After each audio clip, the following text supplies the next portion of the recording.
Hey nerds. So, gonna comment on another video of my boy Alex O'Connor, British YouTube philosopher, commenting on one of my favorite people to ridicule, Jordan Peterson, of course, famous dude who sure as hell seems fucking Christian as hell, never shuts up about the Bible and God, goes into tears if he talks about if he talks about Jesus or the resurrection.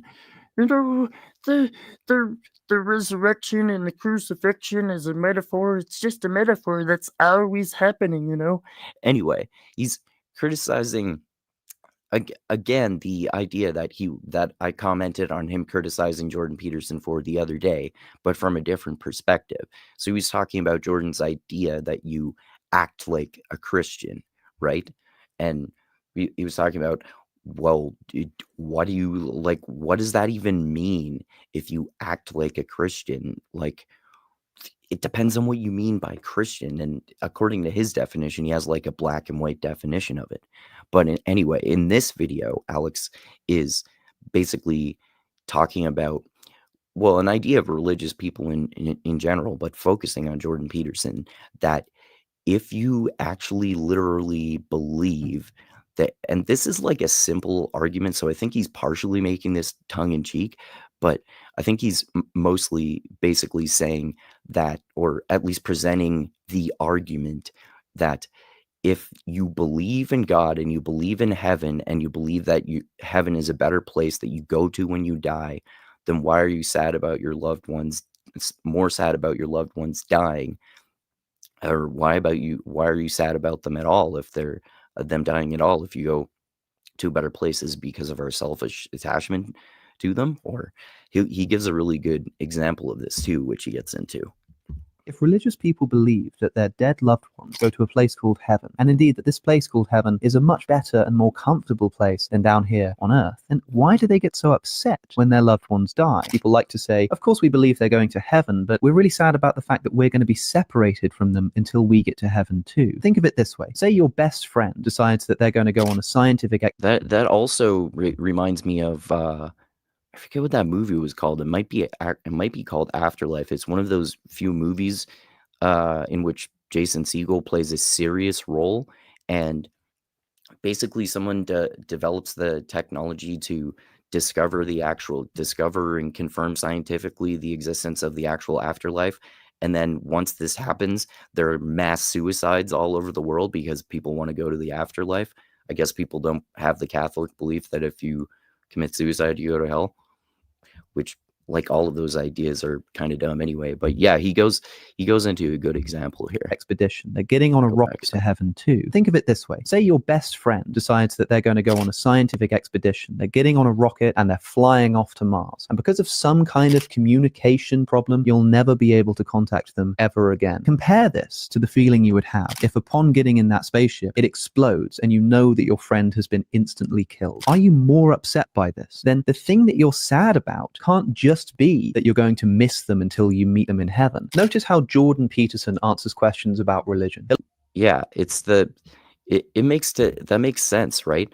That, like, obviously most people, I'd say most Christians nowadays don't take the Bible literally, or they don't have look at it in such a simple way that it makes sense to, like, it makes you set when the person dies, but that actually still makes sense. They're going to a better place, but their body dies, and you believe in their spirit or something like that, is probably what a lot of people say.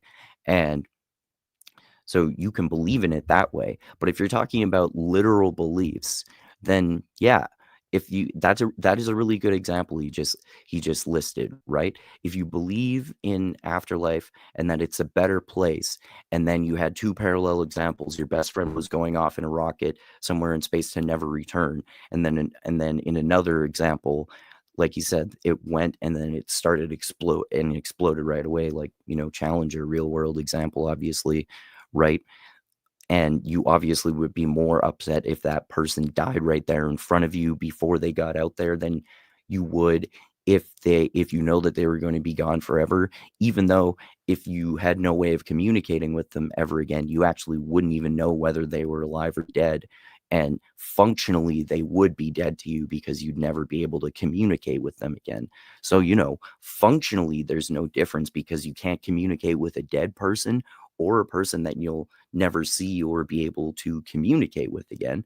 But we feel more pain about a person literally dying than we do about never seeing them again, even though they're functionally the same thing. Like, it depends on how you look at belief. But if you take this seriously, this is a good argument for, in terms of the way that Jordan Peterson often talks about religion, but he talks about it like inconsistently depending on his audience, and you can never really corner him down on specific positions. Although he did recently in that Jubilee debate, but basically they just cornered him down to really fucking oversimplistic black and white opinions, which are really stupid. Oh yeah, let's go back a sec. They'll often say that although people claim to be atheist, the thing that you're sad about can't just be that you're going to miss them until you meet them in heaven. Notice how Jordan Peterson answers questions about religion. He'll often say that although people claim to be